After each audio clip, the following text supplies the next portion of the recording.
दृष्टी कलावंत प्रतिष्ठान महाराष्ट्र राज्य यांच्या वतीनं निवासी उपजिल्हाधिकारी ठाणे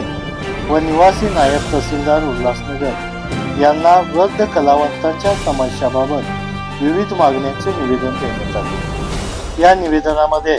वृद्ध कलावंतांना बस प्रवासात सवलत मिळावी, सर्व स्थानिक स्वराज्य संस्थांमध्ये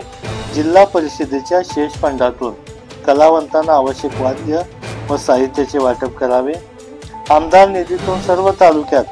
सांस्कृतिक भवन बांधावे, वृद्ध कलावंत मानधन समित्या स्थापन करून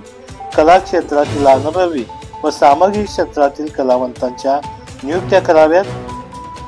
योजनेच्या अटी शर्तीमध्ये खालील बदल करावेत, कार्यकाल मर्यादा 10 वर्ष, वय मर्यादा 40 वर्षे करावी, कलावंत निवड समित्या प्रति वर्ष 200 कराव्यात व या व अशा मागण्यांचे निवेदन देण्यात आले। यावेळी ठाणे जिल्हाध्यक्ष भगवान सरोदे, उल्हासनगर शहराध्यक्ष दीपक कटारनवरे, प्रमोद निकम, भानुदास चव्हाण, मीरा अंडागळे, सुंदरा ढेरे, हिरा अंगरट, गजेंद्र सरोदे आदी मोठ्या संख्येने उपस्थित होते।